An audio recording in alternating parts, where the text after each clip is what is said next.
I shot my ex-husband in the kneecap with his own hunting rifle. Not because I wanted him dead, but because the sound of his screams echoing through our old cabin in the Adirondacks was the sweetest apology I'd ever heard. 2 days earlier, he'd forced me to kneel in the foyer of his new Tribeca loft, polishing the Louboutins of the woman who'd stolen my life while he sipped bourbon and laughed like it was all a joke from some twisted reality show. And in that moment, as the bullet tore through flesh and bone, I realized the real revenge wasn't the pain, it was watching him crawl for the phone, dialing my number 48 times in a frantic blur, each ring a desperate plea from the king who dethroned his own queen.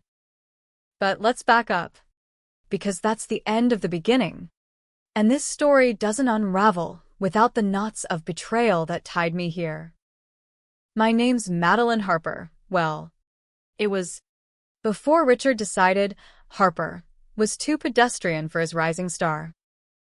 We met at Columbia, back when he was just Ricky, a poli-sci major with dreams bigger than his trust fund, and I was the psych undergrad who saw through his charm to the void underneath.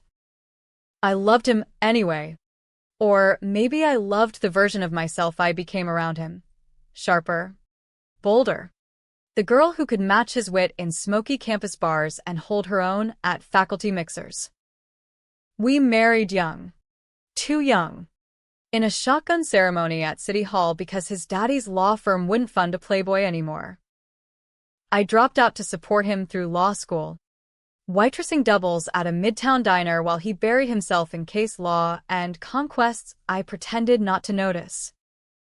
The first crack came subtle, like a hairline fracture in fine china you only spot under harsh light. Richard landed his dream gig at one of those white shoe firms on Park Avenue, the kind where partners golf with senators and bill hours like they're printing money. I was proud. God damn it. Proud enough to quit the diner and play the dutiful wife, hosting cocktail hours in our cramped Upper West Side walk-up, laughing at his stories about crooked clients and backroom deals. But pride's a fragile thing, especially when it's built on secrets. Ours started small, a bounce check from his campaign fund that I covered with my savings, a whisper from his secretary about late nights that smelled like Chanel No. 5. I buried it all, told myself it was the stress of building an empire. Hell, I even took the fall for him once, fudged a tax form on our joint return to hide some creative accounting from his side hustle, the one involving shady real estate flips in Queens. The IRS came knocking, and I smiled through the audit, claiming it was my error, my carelessness. Richard kissed my forehead that night, called me his rock, and I believed it because what else was there? By our 10th anniversary, the empire was real. Richard had clawed his way to junior partner, and we traded the walk-up for a brownstone in Brooklyn Heights, the kind with ivy creeping up the bricks and a backyard that backed onto the promenade. I threw myself into redecorating, curating artisanal throw pillows and commissioning local artists for the walls, turning our home into a spread from Architectural Digest. He noticed, in his way, gifting me a diamond tennis bracelet that caught the light like captured stars. But the late nights stretched into weekends, and the perfume lingered longer. I confronted him once, over takeout Thai in the kitchen, my voice steady as I laid out the hotel receipts I'd found crumpled in his coat pocket. He didn't deny it, just looked at me with those cool gray eyes and said, "Maddie, this city's a machine. It chews you up if you don't play the game. She's nobody, just stress relief." Stress relief. Like I was the therapist billing by the hour. I swallowed it, because that's what you do when love's twisted into obligation. I doubled down on being the perfect wife. Yoga at 5 a.m. Brunches with the other firm wives where we swapped recipes for kale smoothies and blind eyes toward our husbands' indiscretions. but the secrets piled up like unpaid bills. Richard's side hustle evolved into something darker, off-the-books consulting for developers skirting environmental regs on those Queens lots. I knew because he vented to me after too many scotches, ranting about bleeding heart bureaucrats blocking progress. One night, he came home with blood on his knuckles, muttering about a disgruntled tenant who'd gotten too mouthy. I cleaned the cuts, bandaged his hands, and when the cops called a week later about a missing activist from the neighborhood watch, I lied to the detective on our doorstep. Richard? He was home with me that night, working late on briefs. My voice didn't waver, but inside, something splintered. I'd just perjured myself for a man who fucked his paralegal in our guest room. The betrayal that broke me wasn't the affair, it was the erasure. It started with a gala at the Met, black tie affair where Richard was schmoozing donors for his rumored Senate run. I wore the red gown he'd picked, the one that hugged my curves like a second skin, and for a few hours, we were golden, his hand on the small of my back, my laugh lighting up the room. Then she appeared, Vanessa Locke, the firm's star litigator, all honey blonde hair and Ivy League polish, gliding through the crowd like she owned the marble floors. I'd heard the whispers, seen the Instagram likes, but seeing them together, it was a gut punch. He introduced me as my associate's wife, like I was some arm candy borrowed for the evening. Vanessa's smile was a scalpel, slicing polite nothings while her eyes catalogued my flaws, the faint laugh lines, the extra 5 pounds from holiday stress eating. By dessert, Richard had vanished into a private lounge with her and a cluster of suits, leaving me to nurse a Chardonnay alone. I didn't make a scene, not then. I Ubered home, stripped the gown off like shedding skin, and cried in the clawfoot tub until the water ran cold.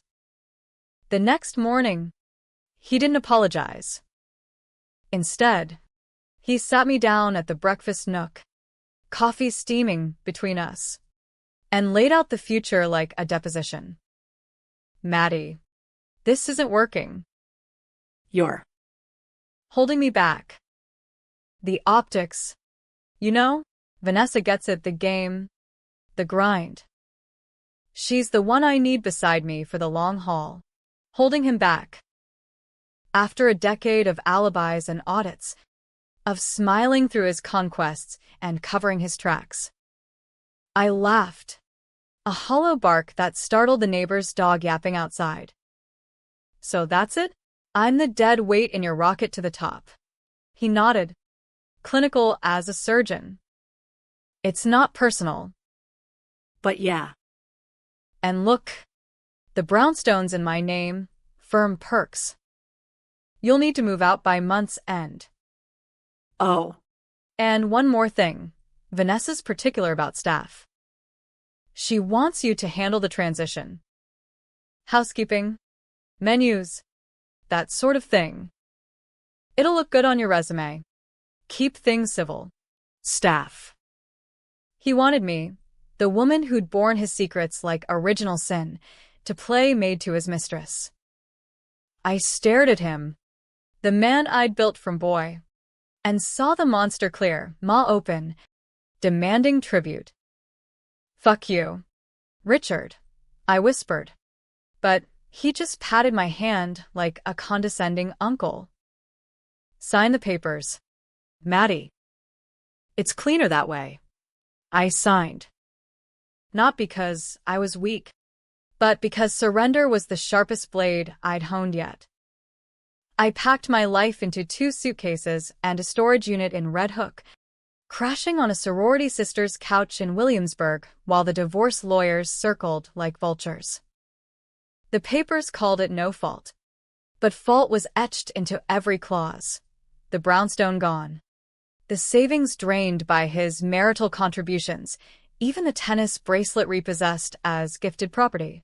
Vanessa moved in a week later, posting sun-drenched pics of our cozy nook on her feed, the same nook where I'd nursed Richard through flu seasons and election night heartaches. Friends, our friends, chose sides quietly. Invites dried up. Texts went unanswered.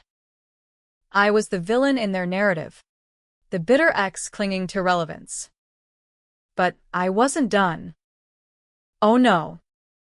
Revenge isn't a sprint, it's a slow bleed. The kind that leaves you gasping before you even feel the knife. I started small, auditing my own ledgers. Turns out, 10 years of support left me with more than resentment. I had receipts. Emails forwarding his shady deals. Bank statements from those Queen's flips. Even a grainy dashcam clip from the night of the activist's disappearance, time-stamped at a dive bar across town. Not home with me. I'd kept them as insurance, tucked in a cloud drive labeled recipe ideas because irony's my love language. And the tax fraud? That was the cherry. My error had snowballed into a federal probe sniffing around the firm. Richard thought he'd buried it, but I'd held the shovel.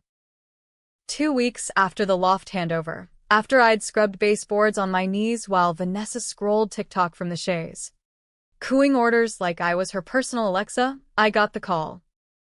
It was 2:17 a.m., my phone buzzing off the nightstand in my sublet studio. The ringtone I'd never changed, that stupid Maroon 5 track from our honeymoon. Richard's number. I let it go to voicemail. Watched the notification glow like a taunt. Then it rang again. And again. By dawn, 48 missed calls. Each voicemail a escalating symphony of panic. Maddie. Pick up, it's urgent. God damn it. I know you're screening. We need to talk. Please. Baby, Vanessa's gone. The firm's freezing assets. Help me. I sipped my coffee black. The city waking gray and indifferent below my window. And hit play on the last one. His voice cracked. Stripped bare. I fucked up. The feds, they're coming. That tax thing. The Queen's shit. It's all unraveling. Vanessa bailed. Said I was toxic.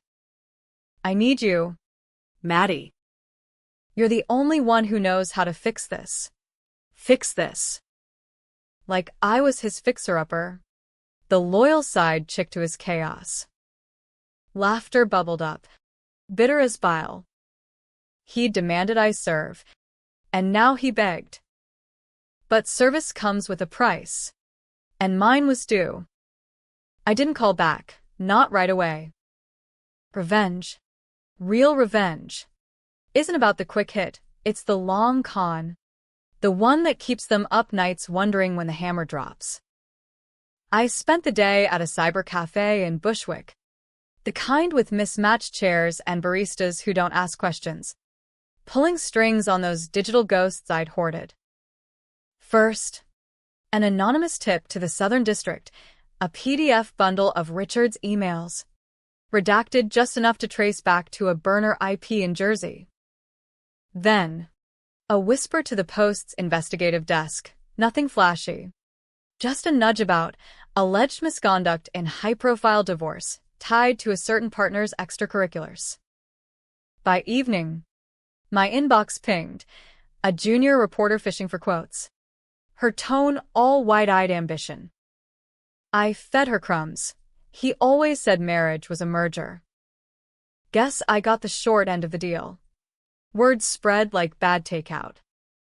By Monday, Richard's face was splashed across the tabloids, not the polished headshot from his firm bio, but a candid from the gala, arms slung around Vanessa, her smile all teeth.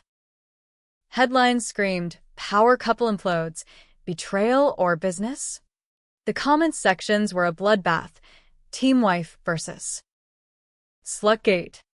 Strangers picking at my carcass like it was public domain. I scrolled from a dive bar in the East Village, nursing a whiskey neat, feeling the vindication twist like a knife in my gut. It hurt. Yeah, seeing our life reduced to clickbait, but pain's the fuel, and I was revving. Vanessa cracked first. She texted me at midnight. From a number I'd blocked, but she spoofed through some app. We need to talk. Coffee? Neutral ground. Neutral ground turned out to be a vegan spot in Soho. The kind with exposed brick and almond milk lattes, where influencers posed for Insta while pretending to care about the world. She arrived late. Sunglasses perched on her head like a crown. Her yoga pants screaming casual money. I was already there, in jeans and a thrift store blouse, stirring oat milk into nothing because appetite's a luxury I couldn't afford. Madeline, she started, sliding into the booth with the grace of a cat burglar. This is unfortunate. Unfortunate. Like a delayed flight. Not the apocalypse she'd helped architect. I leaned back, crossing my arms. What part? The part where your fiancé is about to be disbarred? Or the part where America thinks you're the homewrecker du jour? Her laugh was practiced, a tinkling bell that grated like nails. Look, I didn't know about the irregularities. Richard's charming, but he's got demons. And you were complicit, weren't you? Covering for him all those years. We're not so different. Complicit. The word landed like a slap. Because she wasn't wrong. I'd been his shield. His alibi. The good soldier, saluting through the shrapnel. But different? Hell no. She'd chosen the throne. I'd built the castle. Spit it out, Vanessa. What's the ask? She leaned in, voice dropping to conspiracy level. Drop the leaks. Testify it was all him, say I was in the dark. In return, I get the firm to settle you out. Alimony. The brownstone back. A fresh start. Tempting. On paper. The kind of olive branch that poisons slow. I sipped my drink, letting silence stretch. And if I say no? Her eyes narrowed, that litigator gleam flickering. Then it gets ugly. I know things, Maddie. About you. That night with the activist, your call to the detective, the perjury. Richard bragged about it once. Drunk. Help me, and we're square. Fight me, and you're the criminal mastermind in this opera. Blackmail from the blonde bombshell. Classic. I stood, tossing a 5 on the table. Enjoy your latte, Vanessa. And tell Richard his queen's abdicated, but the court's still in session. I ghosted her, blocked the number, and dove deeper. The feds moved fast once the tip hit. By Wednesday, Richard's office was raided. Suits and windbreakers hauling boxes while reporters swarmed the sidewalk like locusts. I watched the live feed from a park bench in Prospect, the autumn leaves crunching underfoot, a hot dog vendor hawking lunch to the apocalypse. His voicemails piled up again, 32 this time, each more unhinged. Maddie, they're taking everything. Vanessa's lawyered up, pointing fingers at me. I need those files, you have backups. I know it. Backups. The man who'd erased me from his Rolodex, now begging for my digital detritus. I met him that night. Not out of pity, but precision. The old cabin in the Adirondacks, our rustic retreat, bought with my diner tips and his bonus checks, was neutral ground. A 3-hour drive north where cell service flickered like a bad habit. He arrived at dusk. Porsche crunching gravel. Looking like hell in a rumpled Oxford and khakis stained with what smelled like regret. I waited on the porch. His shotgun, propped casual against the rail. The one we'd bought for bare season that neither of us ever used. Maddie, he breathed, stepping out like a man approaching a firing squad. Thank God. No hug. No hand extended, just that puppy dog plea in his eyes. The one that used to melt me post-argument.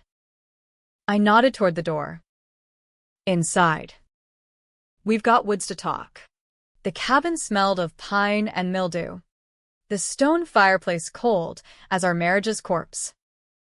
He paced the living room, words tumbling, the raid, the indictments looming. Vanessa's betrayal affidavit claiming he'd coerced her into signing off on the deals. She's flipping. Maddie, singing like a canary to save her ass.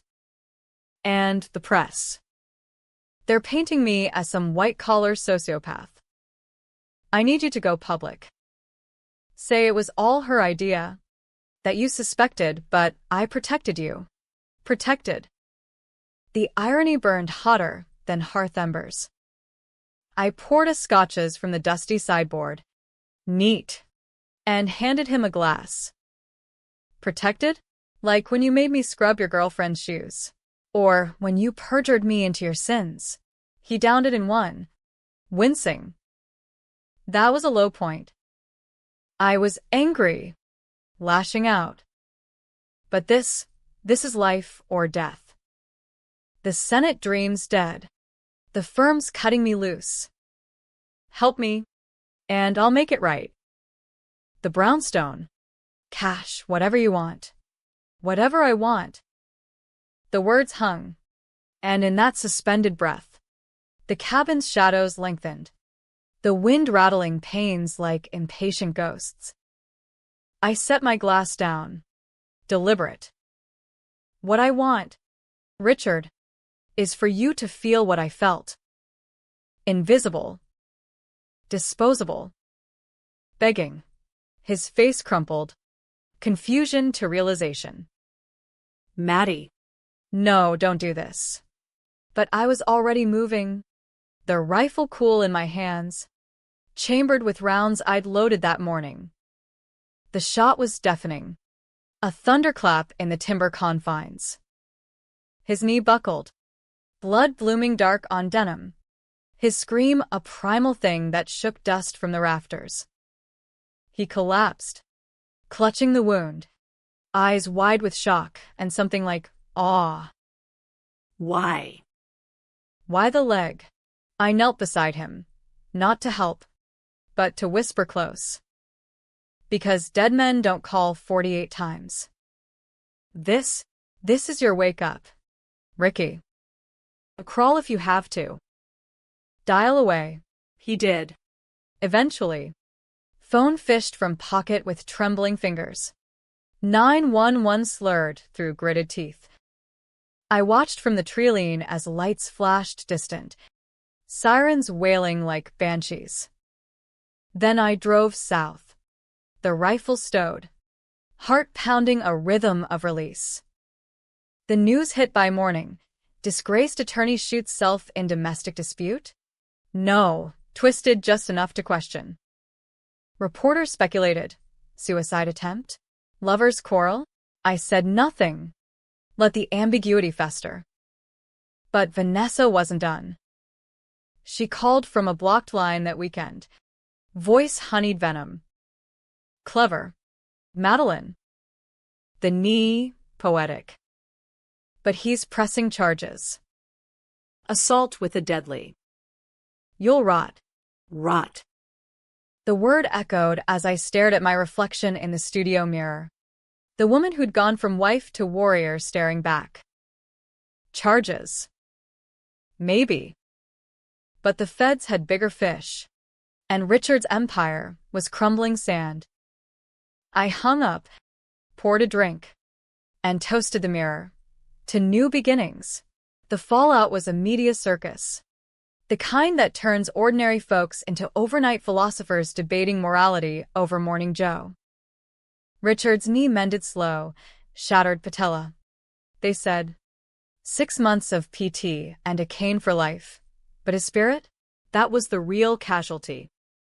He lawyered up with a shark from his old firm, filing assault charges that screamed from front pages. Ex-wife's vengeful shot. Love turns lethal? Pundits on Fox and MSNBC dissected it like a frog in bio class. Feminists cheering my empowerment arc, conservatives decrying the feminazi vigilantism. I became a Rorschach test. Villainous or victim? The polls, informal Twitter ones. But who needs Gallup? Split 52/48, close enough to spark bar fights in Brooklyn dives. I didn't run. Hiding's for the guilty. And guilt's a chain I was done wearing. Instead, I leaned in, granting that first post interview from a neutral diner in Cobble Hill. The vinyl booths sticky with history. It wasn't about the bullet, I told the reporter. A sharp millennial named Lena with purple streaks and a recorder that word like judgment. It was about the 48 calls. 48 times he needed me after discarding me. That's not love, that's ownership. She nodded, scribbling furious. And by Edition's Eve, my quote was meme gold. 48 calls trending.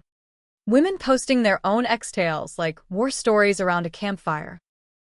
The trial prep dragged autumn into winter, snow blanketing the city like a shroud. Richard's deposition was a circus, him on crutches, bandaged and bitter, spinning yarns of provocation. She lured me to the cabin. Maddie did, said it was reconciliation. Then bam, like some Lifetime movie reject. His lawyer, a silver fox named Hargrove, hammered the narrative. Battered husband, gaslit by a scorned spouse. Vanessa testified too, remote via Zoom from her new digs in Miami. All sun-kissed remorse. Madeline's unstable. I tried to help, offered a settlement, but she chose violence over grace. Grace. From the woman who'd made me menu plan her brunches. The courtroom tittered at that one. A ripple of skepticism that felt like vindication. My defense? Pro bono firebrand from Legal Aid. A no-nonsense Latina named Sophia who'd clawed her way through her own messes. She painted me as the ultimate witness. MS. Harper didn't shoot Mr. Harper out of rage. She shot a symbol, the lies, the cover-ups, the decade she spent as his human shield. We entered exhibits, the tax docs, the emails, even a therapist's notes from my post-divorce sessions detailing the emotional abuse. And the perjury? Sophia flipped it. Madeline Harper protected her husband because she loved him. He exploited that love to build his house of cards. This is an assault, it's reckoning. The twist came mid-trial. The kind that flips the script and leaves jaws on the linoleum. Hargrove, in a cross-exam blitz, pulled a bombshell. Audio from the cabin's old security cam, grainy, time-stamped, capturing not just the shot but the prelude. My voice, clear as a confession. What I want, Richard, is for you to feel what I felt. Then the bang. Cut and dry. They crowed, premeditated, cold. But Sophia countered with a full clip. Subpoenaed from the cloud backup I'd forgotten. Richard. Pre-whiskey. Boasting to Vanessa on speaker. Maddie's got the dirt. But she'll never use it. She's too loyal. Like that activist bitch, I handled her. And Maddie handled the cops. The courtroom gasped. A collective inhale that sucked oxygen from the room.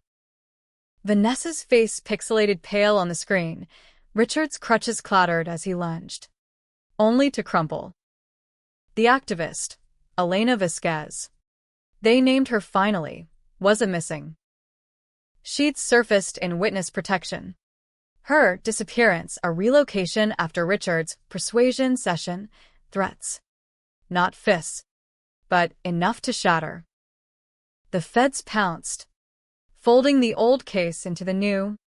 Richard's empire evaporating in plea deals and indictments. Vanessa flipped again, testifying for the prosecution in exchange for immunity, her Miami glow dimmed by deposition lights. He told me everything, she sobbed on stand. The flips, the cover-up. I thought it was ambition. But when Madeline shot him, It was. justice. Justice. The word hung as the jury deliberated. 18 hours that stretched like taffy. I paced the courthouse halls, Sophia at my side, trading war stories over vending machine coffee. You did good, Maddie, she said, clinking styrofoam cups. Not just for you, for every woman who's played fixer. I nodded, but doubt gnawed. Was it justice? Or just my brand of chaos? The 48 calls replayed in dreams. His pleas a siren's song tempting absolution. Verdict dropped at dawn. Snow swirling outside like confetti from hell. Not guilty. Self-defense twisted through the lens of duress and revelation. The courtroom erupted. Cheers from the back, where women's groups had rallied, boos from Richard's dwindling allies. He stared from the gallery, cane gripped white-knuckled, eyes hollowed by defeat. No words passed, just a nod, the ghost of concession. In the end, the brownstone sold at auction. Proceeds split after fees. Enough for me to buy a cottage upstate. Ironic. Woods again. But mine. Vanessa faded to footnotes. Last seen hawking true crime pods from a condo in Boca. Richard pleaded to fraud. 5 years federal. His Senate dreams dust. He wrote once. From Danbury. You win, Maddie. But was it worth it? Worth it? The twist that lingers. The debate that festers. I freed myself. But at what cost? A knee. A life derailed. A mirror reflecting a woman who danced with darkness and emerged scarred but standing. Some call it empowerment, a middle finger to the patriarchy's playbook. Others whisper enabler, the betrayed who became the breaker. Me? I pour scotch neat on quiet nights, watch the city lights from my porch, and wonder if the 48 calls were his breaking or mine. Revenge isn't a bow, it's a boomerang. Circling back to ask, who bleeds more, the hunter or the hunted? In America's grand, gritty opera, maybe we're all just improvising the score.